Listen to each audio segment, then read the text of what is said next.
Bonjour chers frères et sœurs, nous sommes vraiment très heureux de nous retrouver pour cette nouvelle méditation sur la longue histoire de la divine volonté d'après les écrits de Luisa Piccarreta.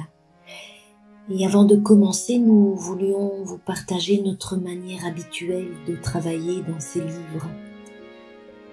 Nous parcourons donc le livre du ciel tome par tome et pour chaque tome, nous récoltons les vérités que nous écrivons, que nous méditons, que nous laissons descendre tout en douceur dans notre être profond, et puis que nous relisons plusieurs fois.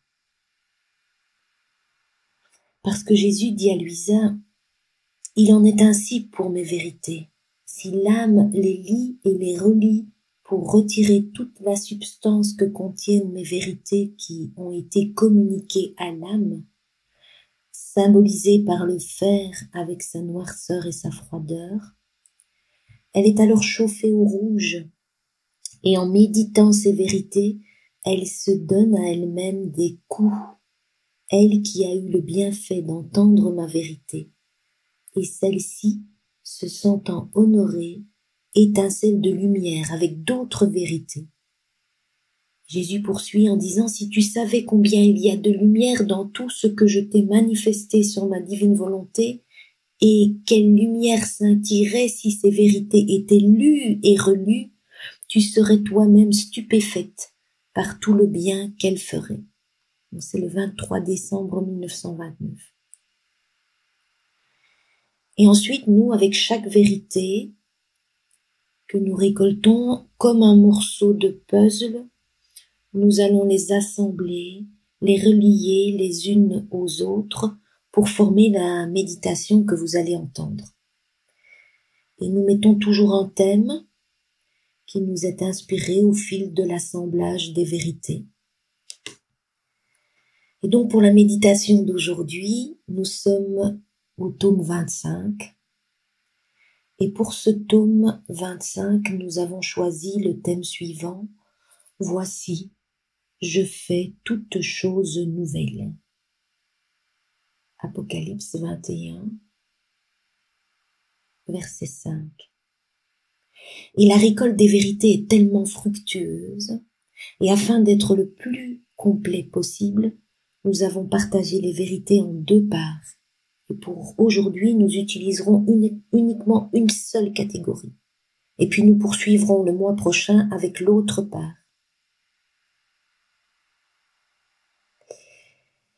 Et nous avons aussi, lors de la méditation, toujours le même fonctionnement. Il y a une introduction avec un passage complet du livre du ciel, et puis le plan que nous allons découvrir ensemble, et nous terminons par l'envoi, qui est aussi un passage complet du tome 25.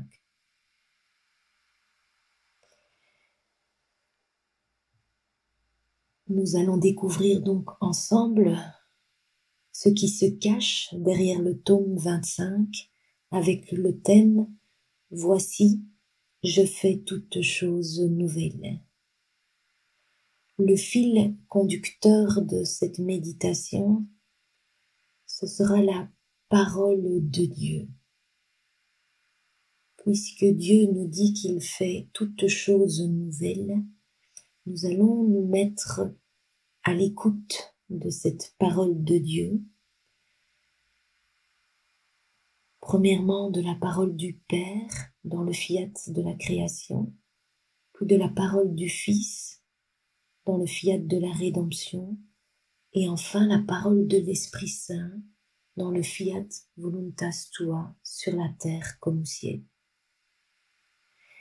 Et pour nous mettre à l'écoute de cette parole qui nous est révélée, comme il est écrit dans le Deutéronome, « Écoute Israël ».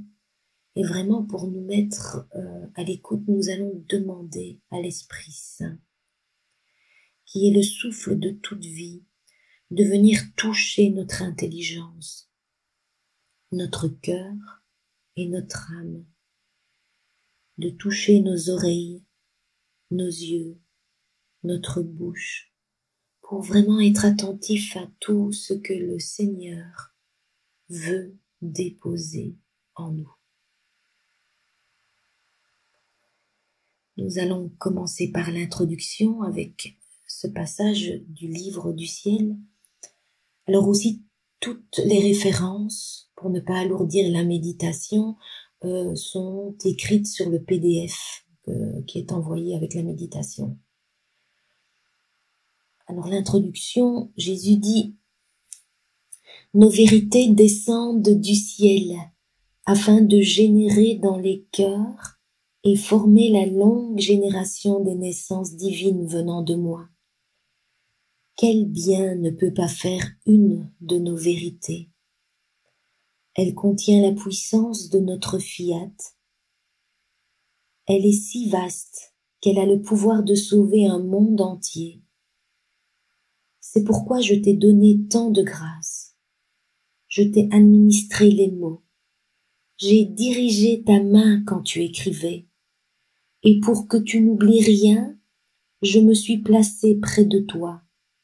Je t'ai tenu dans mes bras comme une tendre mère tient sa petite fille. Si tu savais comme je suis heureux de te voir parler de ma divine volonté, j'attends impatiemment le moment où tu commenceras à parler pour t'écouter et ressentir le bonheur que ma divine volonté m'apporte. Tu ne peux comprendre la joie que je ressens, le bonheur qui est le mien et l'intérêt que je prends à illuminer et à offrir ma parole, mon cœur même, à celui qui s'emploie à faire connaître ma divine volonté. Mon intérêt est si grand que je l'enveloppe de moi-même et me réponds moi-même en dehors de lui. Je prends la parole et parle moi-même de ma volonté à l'œuvre dans mon amour. Et si tu pouvais voir la tendresse, l'amour, les désirs ardents avec lesquels mon fiat inscrit sa vie sur ces papiers, tu mourrais consumé par amour. Alors nous arrivons au premier chapitre, qui est donc la parole du Père dans le fiat de la création. Jésus dit à Luisa, dans la création, c'est notre volonté qui a parlé et qui a opéré. C'est notre volonté qui a parlé et a ordonné. Et Jésus précise, bien que notre divinité soit concomitante, car nous en sommes inséparables, l'acte premier, l'action première était toute de notre volonté. Nous étions les spectateurs de ce que faisait notre suprême volonté. Avec une maîtrise, une harmonie et un ordre si grand que nous nous sentions dignement glorifiés et rendus heureux, doublement heureux par notre volonté même. Jésus poursuit en disant, si ma volonté parle, elle crée et forme les œuvres les plus belles. Chaque petit mouvement de ma volonté forme des bouquets de prodiges. Ses plus petits souffles projettent des variétés de beauté sur ceux qui les reçoivent. La création tout entière n'est rien d'autre que les effets de ma divine volonté.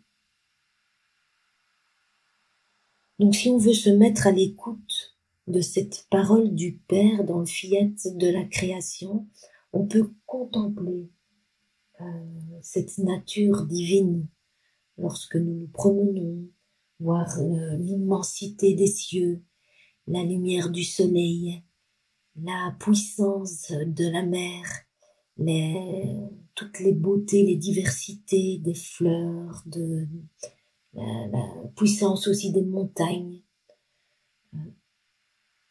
Chaque chose créée nous dit quelque chose de Dieu. Et Jésus poursuit en nous parlant des choses créées. Il dit, la création est mon armée divine, qui est unie et inséparable. Il explique que chaque chose créée a sa fonction spéciale. Et suivant la façon dont Dieu l'a créée, toutes me sont fidèles dans la fonction que chacune possède. Et bien que les choses créées soient distinctes, chacune court sans jamais s'arrêter dans le seul but de glorifier son Créateur. Donc les choses créées sont une armée divine unie et inséparable. Ensuite, il nous dit « La création forme l'orchestre céleste. Ma divine volonté, en les créant de sa parole créatrice, a placé en elle un son distinct, comme autant de notes qui forment le plus beau des concerts qu'aucune musique terrestre ne peut imiter. Ainsi les cieux contiennent un son, chaque étoile a le sien qui lui est propre, le soleil en a un autre, et ainsi de suite. » Donc les choses créées sont l'orchestre céleste, avec une musique que personne ne peut égaler. Nous avons vu dans les choses créées la création était l'armée divine, unie et inséparable, et l'orchestre céleste. Ensuite, nous passons à la création de l'homme. Et le premier point dans la création de l'homme, Jésus va nous parler de l'homme qui parle. Il dit à Luisa, « Ma fille, regarde comme elle est belle, ma création. Quel ordre, quelle harmonie elle contient. » Mais tous sont muets, ils n'ont pas la vertu de dire même un seul mot. Et on va voir que pour l'homme, ça va être différent, et Jésus nous dit, « Nous voulions déployer toute l'ardeur de notre amour sur l'homme qui parle. Et pour l'homme qui parle, nous voulions créer des cieux et des soleils qui parlent dans la profondeur de son âme. » L'homme qui parle. Ensuite, on va voir que cet homme est un petit Dieu. Jésus nous dit, « Ma volonté voulant faire plus grand étalage de sa puissance, de son amour et de sa maîtrise, a voulu enclore en lui tout l'art de la création tout entière. Plus encore, elle a voulu le surpasser, en lui donnant des coups de pinceau d'un art divin, pour faire de lui un petit Dieu, et en se plaçant en lui et autour de lui, à sa droite et à sa gauche, par-dessus sa tête et sous ses pieds, je l'ai porté dans ma divine volonté comme une effusion de notre amour. » L'homme, un petit Dieu. Ensuite, Jésus continue en disant, « Comme elle était belle la création de l'homme, ô combien elle surpassait celle de l'univers entier. Dans les choses créées, la divinité n'a pas créé l'amour, mais les floraisons de nos merveilleuses qualités. Dans le soleil, c'est la floraison de sa lumière. En créant les cieux, le vent, la mer, c'est la floraison de sa puissance. En créant les étoiles, la terre et toutes les œuvres, c'est la floraison de sa beauté. C'est seulement pour l'homme, dit Jésus, qu'il y eut ce très grand prodige de créer la vie et la vie de notre amour lui-même. C'est l'amour incréé qui était infusé par nous en l'homme créé. Et c'est pourquoi il est dit qu'il fut créé à notre image et à notre ressemblance. Donc l'homme, écho de la Sainte Trinité. Nous avons vu ensemble l'homme qui parle, l'homme un petit Dieu, et l'homme qui était l'écho de la Sainte Trinité. Et nous allons écouter ensemble la voix du Père lors de la naissance de l'homme. Jésus explique, « Notre amour débordait tellement et élevait si haut ses flammes, ses voix, V-O-I-X, ces voix mystérieuses étaient si fortes et pénétrantes que les cieux, les étoiles, le soleil, le vent, la mer et toutes choses se sentaient investi par une voix mystérieuse qui clamait par-dessus la tête de l'homme « Je t'aime, je t'aime, je t'aime ». Ces voix puissantes appelaient l'homme, et lui, comme tiré d'un doux sommeil et ravi par chacun des « Je t'aime » de celui qui l'avait créé, s'écriait lui aussi dans un élan d'amour, dans le soleil, dans les cieux, dans la mer et en toutes choses. Je t'aime, je t'aime, je t'aime, ô mon Créateur. Et Jésus poursuit en disant la puissance de notre divin fiat. Prenez le je t'aime de notre Fils, cher joyau de notre cœur, sur les ailes de sa lumière, et envahissant toute la création, il nous faisait entendre en chaque chose créée son continuel je t'aime, tout comme le nôtre. On peut dire qu'il rivalisait avec nous. Jésus dit tout était harmonie entre lui et nous, harmonie d'amour, de beauté, de sainteté. Notre fiat ne le laissait manquer de rien. Et Jésus nous dit que entre Dieu et l'homme, il y avait une volonté unique, la divine volonté. Jésus explique, nous aimions tant cet homme que nous avons placé en lui notre divine volonté comme origine de vie, et notre volonté qui seule agit en nous devait seule agir en l'homme afin de former l'unité de tous et le lien d'inséparabilité de chacun.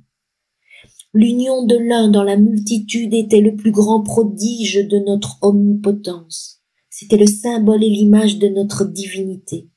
Bien que nous soyons trois personnes divines, nous sommes toujours un, parce que une est la volonté, une la sainteté, une notre puissance. Et c'est pourquoi nous l'aimons tant, parce que c'est une vie et une œuvre qui est sortie de nous, et la vie a plus de prix que n'importe quoi. Je ne pouvais, en le créant, donner à l'homme une chose plus grande que notre volonté, parce que c'est en elle seule qu'il pouvait arriver là où il voulait et faire tout ce qu'il voulait, au point de devenir le maître de ce qui nous appartient, ce que nous n'avons pas fait en créant les autres choses qui sont dominées par nous et ne peuvent pas faire ce qu'elles veulent. Leurs droits sont limités. Et Jésus poursuit en disant, mais qu'est-ce que ma divine volonté n'avait pas fait pour l'homme, n'a pas fait pour lui? Elle l'avait appelé de rien, elle l'avait formé, elle lui avait donné son être, et elle lui avait donné une double vie, la vie de l'homme et celle de ma divine volonté, afin de le tenir toujours serré dans ses bras créatifs, pour le préserver beau, nouveau et heureux, tout comme elle l'avait créé.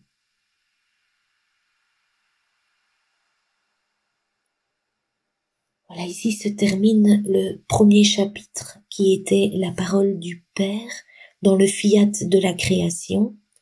Et nous avons vu les choses créées avec l'armée divine, l'orchestre céleste, et puis la création de l'homme, l'homme qui parle, l'homme un petit Dieu, l'homme l'écho de la très sainte Trinité.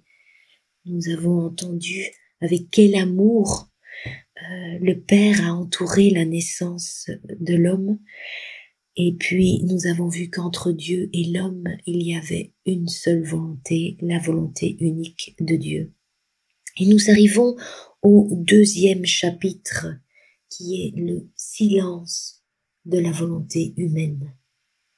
Alors c'est un peu paradoxal dans une société aussi bruyante que la nôtre, où l'homme a du mal de rester à l'écart pour écouter la voix du Père, que nous parlons de silence de la volonté humaine. Et le premier point dans ce chapitre, c'est le discours interrompu. Jésus dit, par son péché, l'homme a interrompu mon discours et m'a réduit au silence.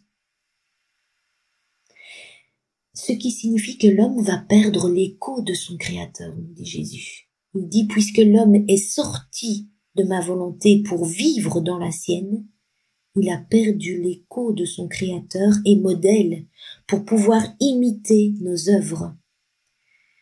Et donc l'homme va devenir difforme et désordonné, nous explique Jésus. Il dit, en se retirant de notre divin fiat, l'homme est devenu déformé et désordonné.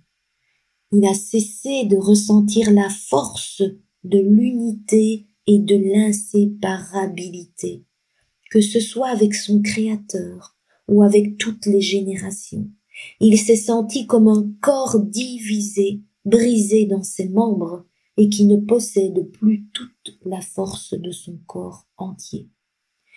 L'homme va perdre la ressemblance aussi avec son Créateur, dit Jésus.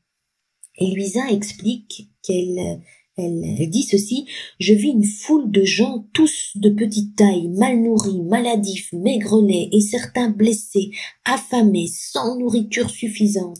Et lorsqu'ils mangeaient, ils semblaient ne jamais être rassasiés. » Et Jésus va dire à Luisa, mais c'est la grande foule de ceux qui sont sortis de l'héritage paternel, don de leur Père céleste. Pauvres enfants, sans héritage paternel, ils n'ont pas leur terre où vivre en sécurité, ils n'ont pas suffisamment de nourriture pour s'alimenter.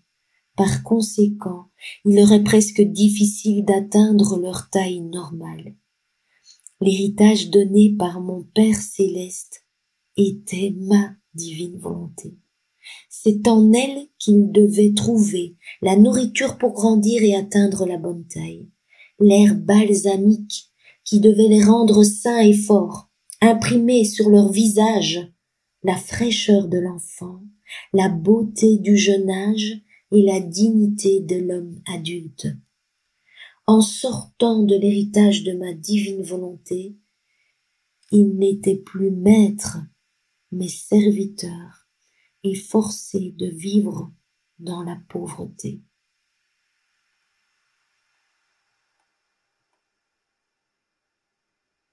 Le discours interrompu, l'homme qui va réduire Dieu au silence. Et puis, le deuxième point dans le silence de la volonté humaine, c'est les larmes de Dieu. Jésus dit, telle est la condition de la divinité en regard de l'homme. Il est notre délire d'amour et de chagrin. Lorsque l'homme eut péché, mon fiat eut le sentiment qu'on lui arrachait cette vie qu'il portait en son sein. Quelle n'a pas été sa douleur? Il restait avec en son sein le vide de cet homme pour qui, avec tant d'amour, afin de le garder heureux et en sécurité, il avait fait une place dans sa vie même. Moi je pleure, dit Jésus, en voyant qu'alors que mon amour a dévoré toutes les créatures, avec ingratitude, elles ne veulent pas vivre dans ma mer d'amour. Elles s'exilent de ma patrie et perdent leur palais, leur guide, leur défense, leur nourriture, leur lit et même leur vie. Comment pourrais-je ne pas pleurer? Elles sont sorties de moi, elles ont été créées par moi. Notre tristesse est grande en voyant cette foule malheureuse et difforme, et dans notre douleur nous redisons « Ah, notre œuvre n'est pas sortie de nos mains créatrices, informes, sans beauté ni fraîcheur, mais c'était un délice de simplement la regarder. Plus encore, elle nous ravissait tant elle était belle. »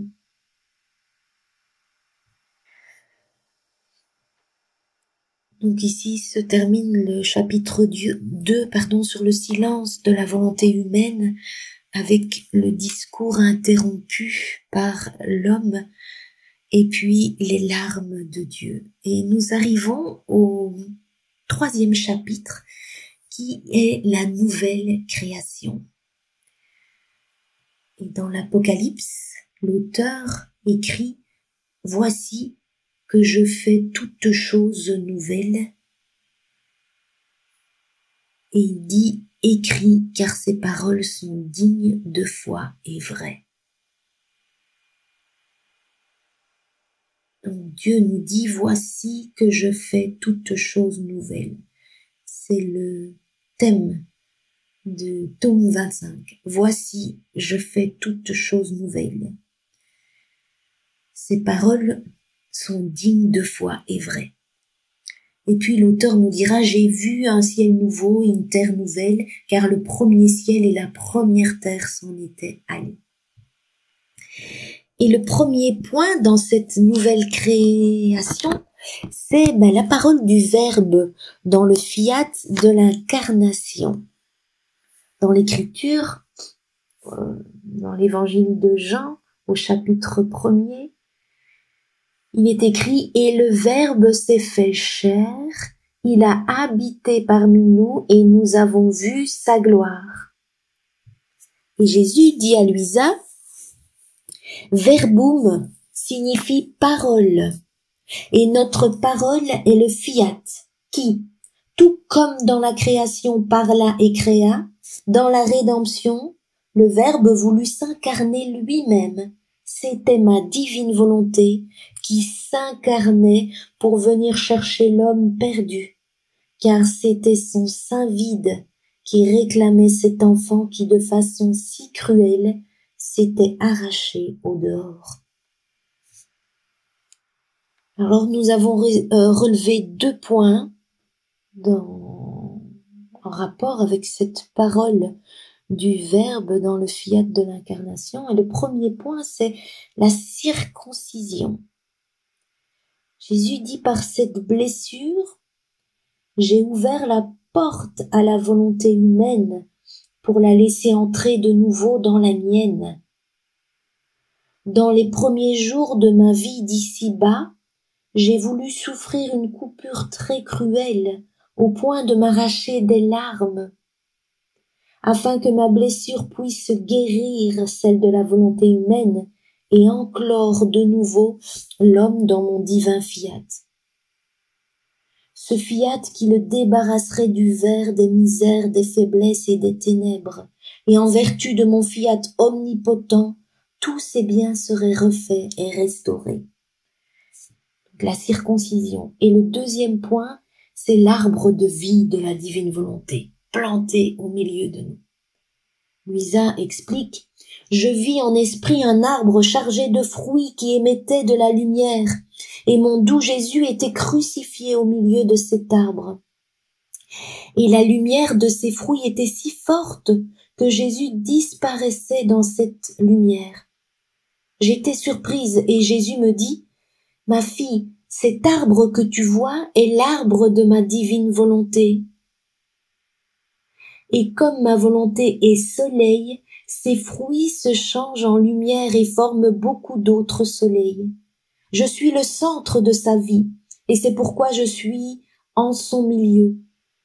Or, ces fruits que tu vois sont les vérités que j'ai manifestées sur mon divin fiat. Ils sont en train de donner naissance à leur lumière au sein des générations. » Et Jésus poursuit en disant « Et ceux qui devraient s'en occuper et se hâter mais ne le font pas, empêchent les fruits de cet arbre de former des naissances de lumière et le grand bien de cette lumière. » Donc voilà, ici se termine la parole du Verbe dans le fiat de l'incarnation et nous avons pu écouter cette parole au travers de la circoncision et puis de ce nouvel arbre de vie planté au milieu de nous. Et nous arrivons au point 2 de cette nouvelle création. C'est la parole de l'Esprit Saint dans le fiat voluntas tua sur la terre comme au ciel. Et en introduction, Jésus nous dit ceci. Qu'est-ce que n'a pas fait ma volonté dans la rédemption? Mais elle n'est toujours pas satisfaite de ce que j'ai fait. Elle veut que l'homme reprenne sa place en son sein divin. Elle ne veut plus voir l'homme défiguré par le péché, par sa dissemblance avec elle, mais elle veut le voir orné de beauté et de sainteté. Et le fiat voluntas tua sur la terre comme au ciel est précisément cela, que l'homme revienne dans ma divine volonté. Et alors seulement ma volonté pourra dire « Mon enfant est revenu. Il a revêtu ses vêtements de roi. Il porte la couronne royale. Il vit avec moi et je lui ai rendu les droits que je lui avais donnés en le créant. Le désordre dans la création a pris fin, car l'homme est revenu dans ma divine volonté. » Alors ce passage nous faisait penser à la parabole du fils prodigue. Et donc, dans ce fiat voluntas tua, sur la terre comme au ciel, Jésus nous dit « J'ai recommencé à parler ».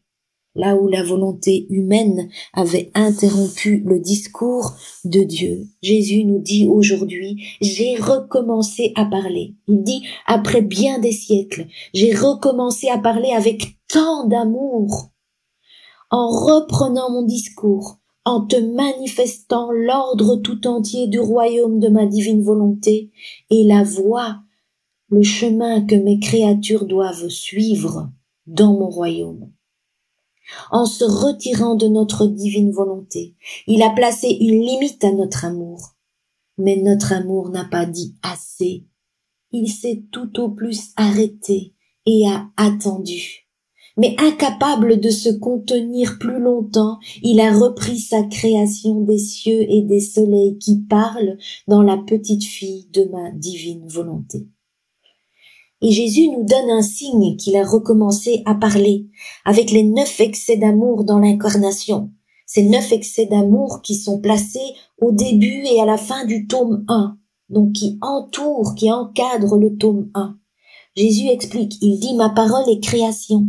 Et en te rappelant les 9 excès de mon amour dans l'incarnation, non seulement je renouvelais l'amour que j'avais en m'incarnant, mais je créais un amour nouveau, afin d'investir, de conquérir les créatures pour qu'elles se donnent à moi.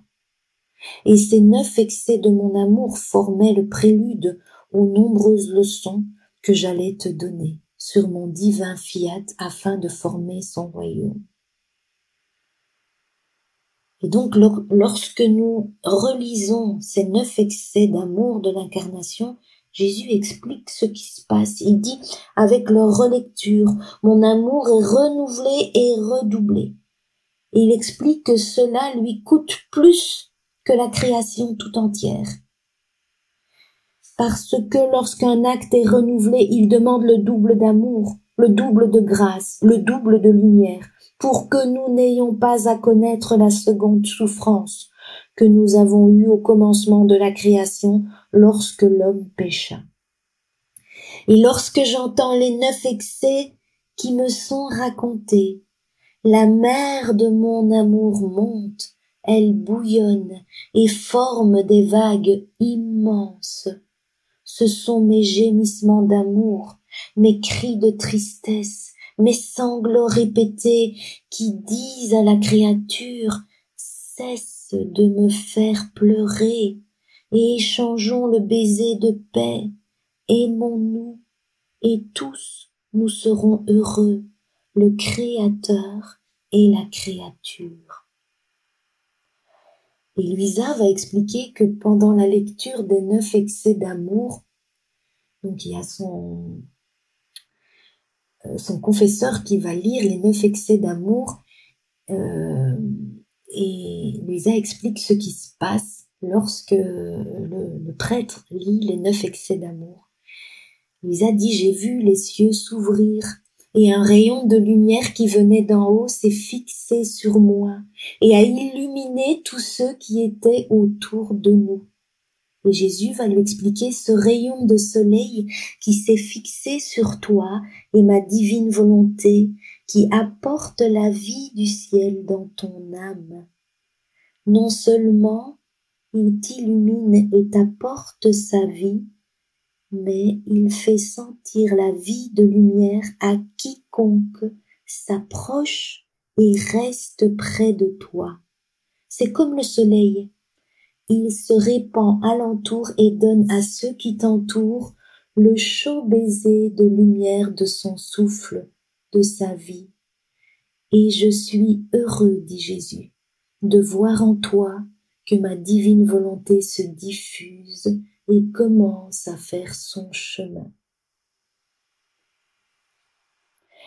Donc nous sommes dans le point, la parole de l'Esprit Saint dans le Fiat Voluntas Tua sur la terre comme au ciel, où Jésus nous disait qu'il a recommencé à parler avec tant d'amour. Et le point suivant, ce sont les vérités.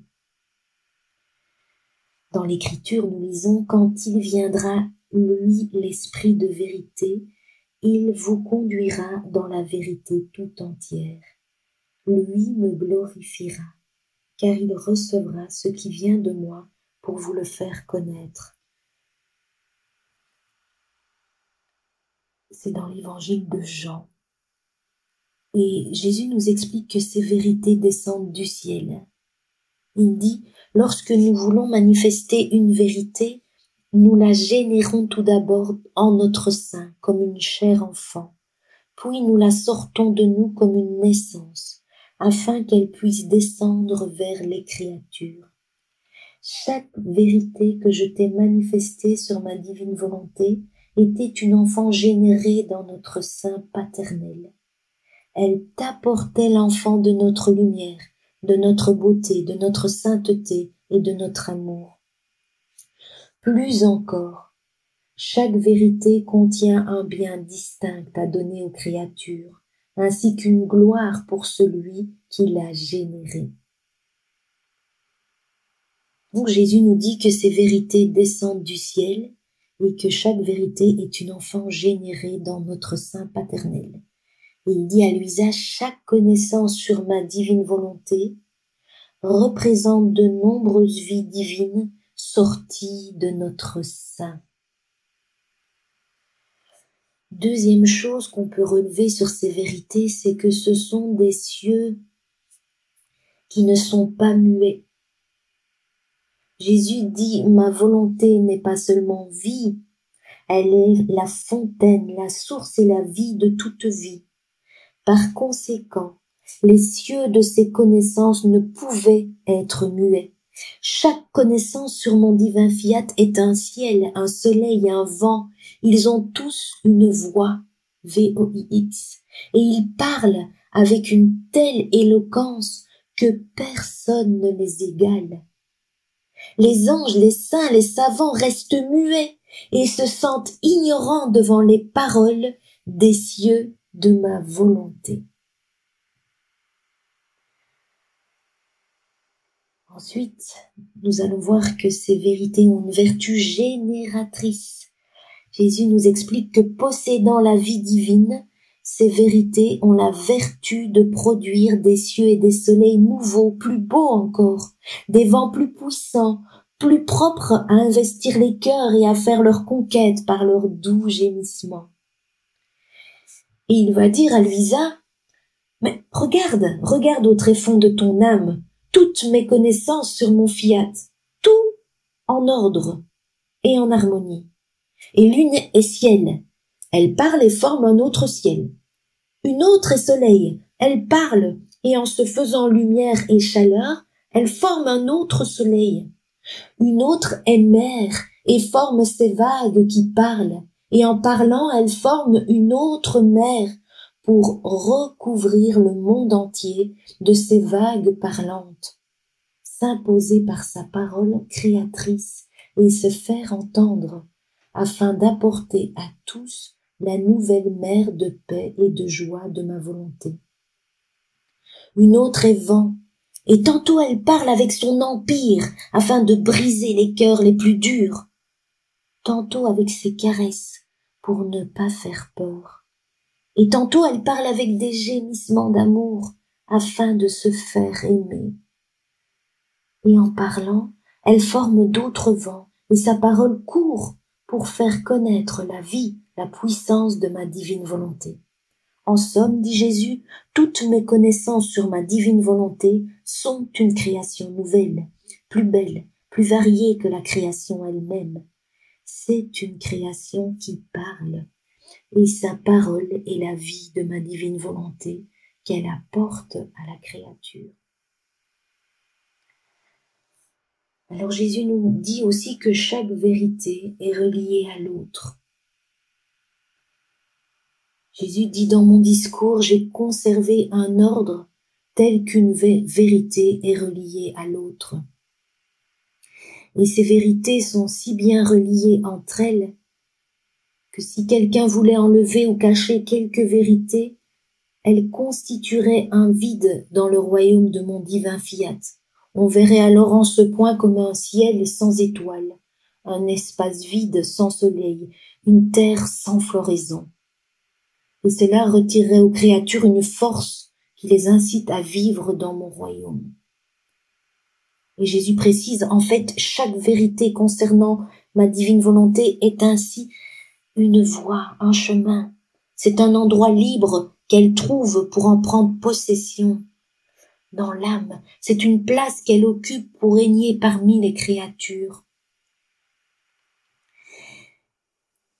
Et Jésus continue en disant, mais que celle qui vit dans la divine volonté est liée à toute la création.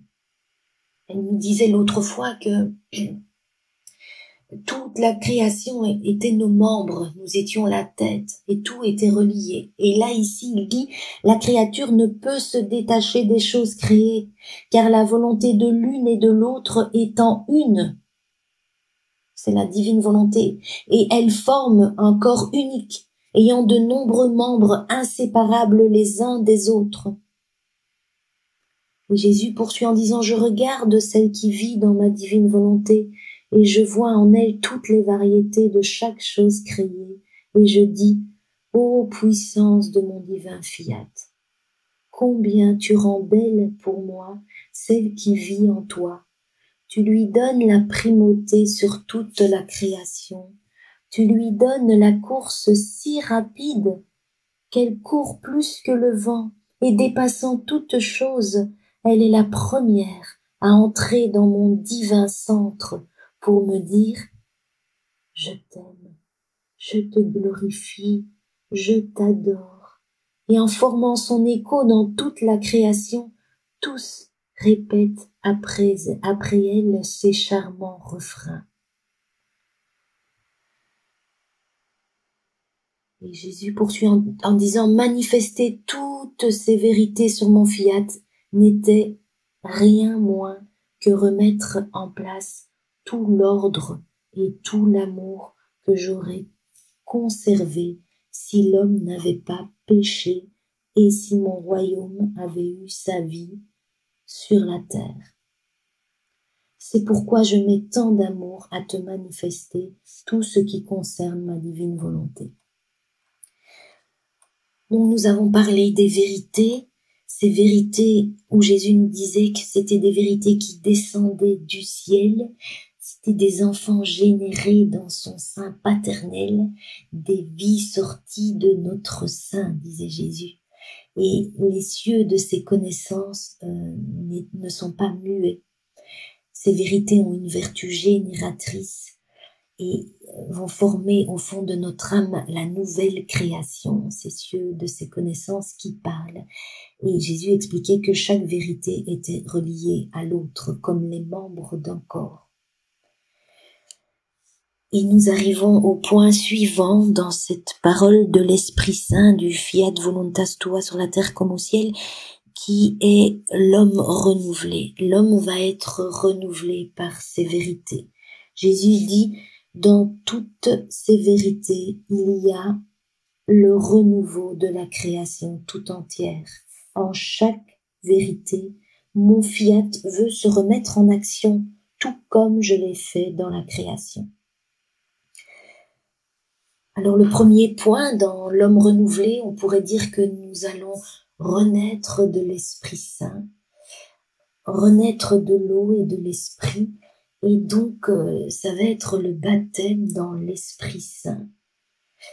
Mais Jésus nous dit qu'il a besoin pour ça de notre âme vide, on pourrait dire la virginité de l'âme, d'une terre, d'une bonne terre, comme dans la parole du bon semeur. Ceux qui ont reçu la semence dans la bonne terre, ceux-là entendent la parole, ils l'accueillent et ils portent du fruit.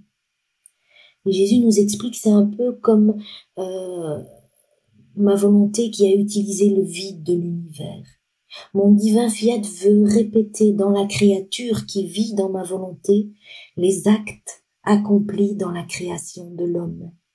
Et l'âme lui prête son âme qui est vide.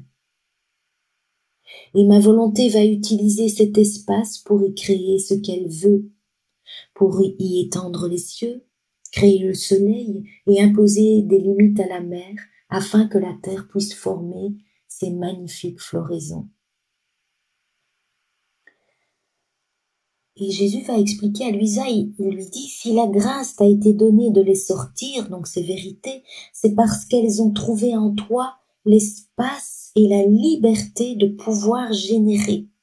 Nous avons notre libre arbitre, de telle sorte que, incapable de contenir en toi les si nombreuses naissances des enfants de nos vérités, tu les as manifestées à ceux qui avaient le bonheur de t'écouter.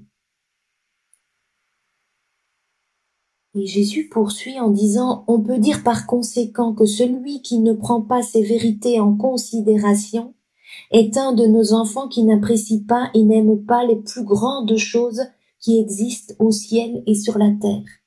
Et il n'est pas de mal plus grand que celui-ci, ne pas mettre tous ses soins à conserver une de nos vérités, comme le plus grand des trésors, parce qu'elle est notre enfant, porteuse de notre vie sur la terre.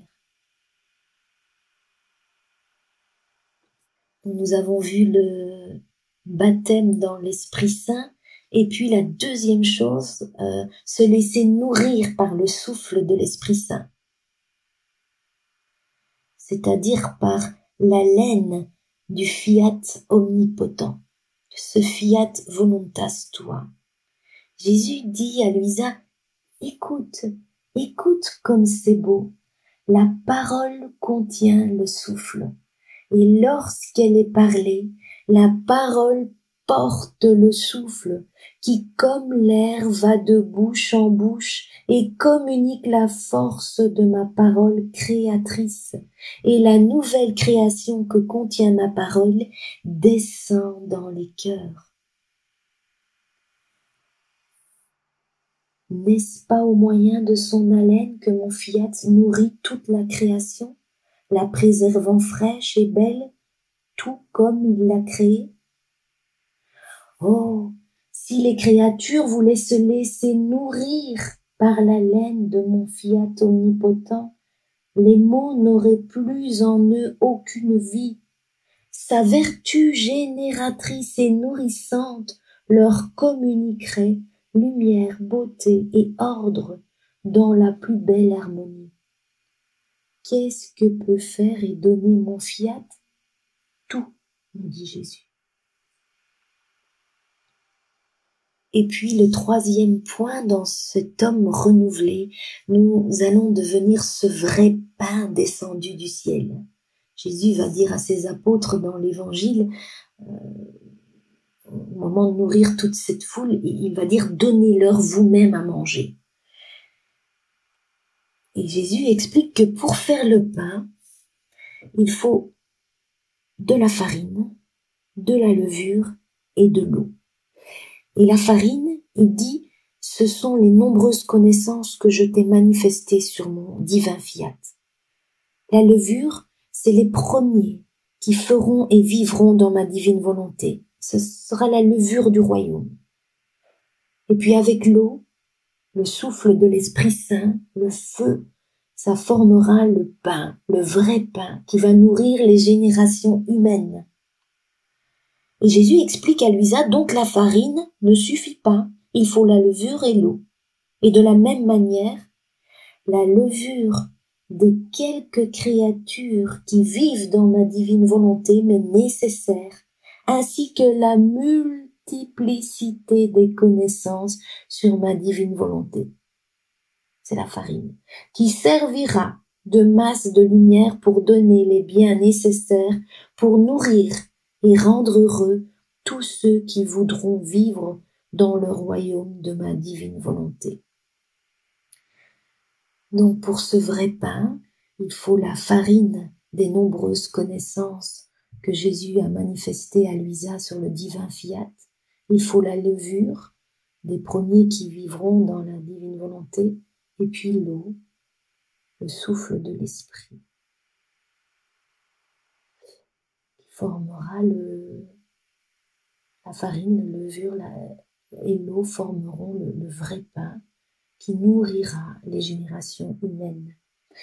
Et Jésus nous invite à l'espérance. Il dit ceci à Luisa: par conséquent, ne t'inquiète pas si tu es seule et que rares sont ceux qui savent, en partie, ce qui concerne ma divine volonté, pourvu que la petite portion de levure soit formée, unie à ses connaissances, le reste suivra de lui-même. Et puis le point suivant dans cet homme renouvelé par ce fiat voluntas tua, c'est que nous allons devenir le tabernacle favori de notre Seigneur, une demeure digne de lui. Jésus dit à Luisa: je suis heureux dans ton âme, parce que je suis au milieu de mes cieux, de mes étoiles et de mes soleils qui parlent. Mais mon bonheur est redoublé lorsque tu fais le sacrifice d'écrire.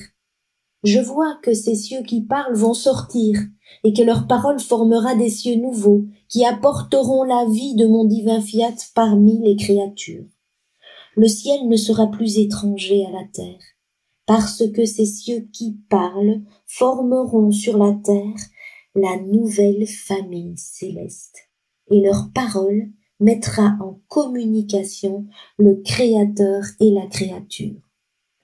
Les vents de ces connaissances mettront en commun les joies secrètes de la très sainte Trinité. Et comme la créature sera propriétaire de la sainteté et du bonheur divin, tout mal disparaîtra. Et j'aurai la joie de voir la créature heureuse, tout comme elle l'était au sortir de nos mains créatrices.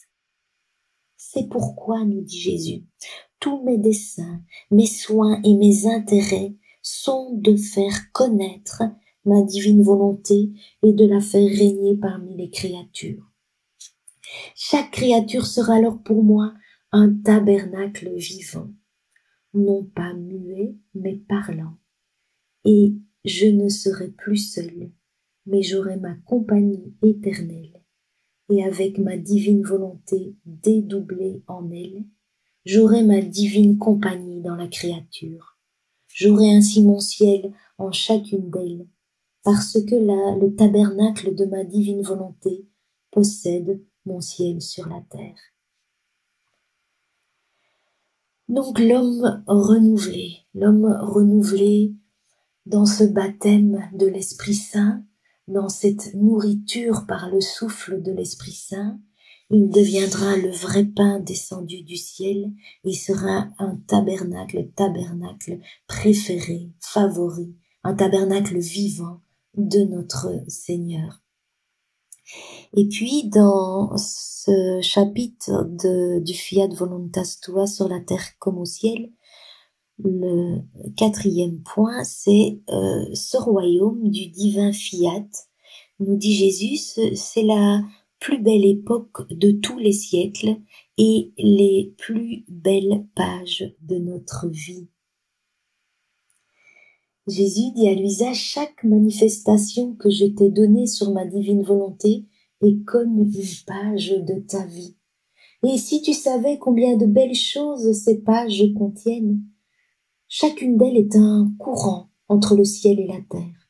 C'est un soleil de plus qui brillera sur toutes les têtes. Ces pages seront comme les messagères de la patrie céleste. Ce sont des pas que fait ma divine volonté pour se rapprocher des créatures.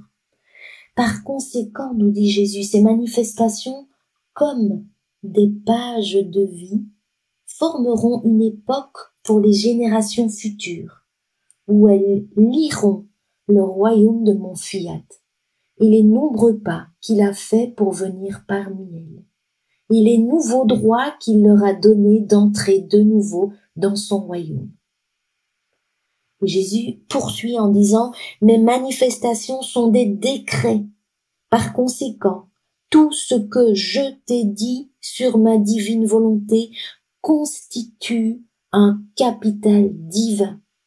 C'est pourquoi ces pages qui contiendront la longue histoire de ma volonté seront les plus belles de ta vie et s'entrelaçant avec l'histoire du monde, elles formeront la plus belle époque de tous les siècles. Amen. Donc ici s'achève la partie de Fiat Voluntas Tua sur la terre comme au ciel, cette parole de l'Esprit Saint, où nous avons entendu que Jésus nous disait que Dieu, par l'Esprit Saint, a recommencé à parler. Et nous avons parlé des vérités, et puis de cet homme qui va être renouvelé par le baptême dans l'Esprit, par cette nourriture continuelle par l'Esprit Saint, où cet homme deviendra ce vrai pain descendu du ciel pour nourrir toutes les générations humaines. Et cet homme sera donc ce tabernacle vivant, la demeure de Dieu, la demeure préférée de notre Seigneur. Et nous avons terminé ce paragraphe par ce royaume qui sera la plus belle époque de tous les siècles et les plus belles pages de notre vie.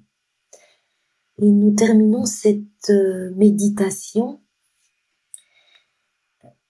par l'envoi. Donc l'envoi qui est un passage complet du livre du ciel, donc un passage complet pris dans le tome 25, où Jésus dit « Fille, dès l'instant de ma conception et dès les premiers jours de ma naissance, j'ai pensé au royaume de ma divine volonté et à la façon de le mettre en sûreté parmi les créatures.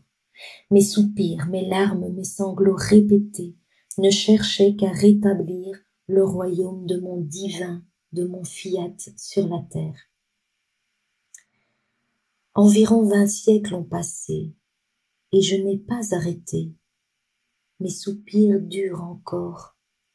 Et si je t'ai manifesté tant de connaissances sur ma divine volonté, elles ne sont rien d'autre que les paroles de mes larmes et les caractères indélébiles de mes souffrances et de mes gémissements, qui, transformés en mots, se manifestent à toi pour te faire écrire sur le papier de la façon la plus tendre et la plus convaincante ce qui concerne ma divine volonté et combien elle veut régner sur la terre comme elle règne aux cieux.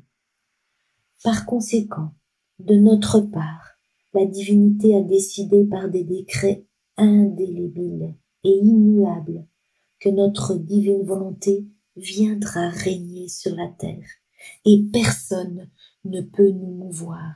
Et en signe de cela, nous avons dépêché du ciel l'armée de ses connaissances. Nous attendons maintenant de la part des créatures, lesquelles temporisent et hésitent encore à se décider, spécialement celles qui attendent au lieu de s'employer à faire connaître les secrets de ma divine volonté et le grand bienfait de ses connaissances. Volonté humaine, comme tu es ingrate, j'attends ta décision pour que nous puissions échanger le baiser et que je puisse te donner le royaume que j'ai préparé pour toi. Et tu temporises encore? Ma fille, poursuit Jésus, prie et ne mets aucun obstacle de ta part à un bien si grand qui sera la plus grande manifestation de notre amour. Donc ici s'achève notre méditation que nous avons eue à Banneux ce premier samedi du mois de février. C'est ce fruit nouveau cueilli sur l'arbre de vie, l'arbre de la divine volonté. Et nous avons eu comme fil conducteur tout au long de cette méditation la parole de Dieu dans ce fiat du Père lors de la création, dans ce fiat du Fils lors de l'incarnation et dans le fiat de l'Esprit Saint, dans le fiat voluntas tua sur la terre comme au ciel. Donc c'est le fil de cette parole qui a conduit toute cette méditation et nous étions invités à écouter cette parole. La fois prochaine, nous poursuivrons donc avec le tome 25, l'autre partie des vérités, toujours sur le même thème. Voici, je fais toutes choses nouvelles, et nous aurons un nouveau fil conducteur. Et nous verrons que la méditation prochaine sera la suite de celle-ci.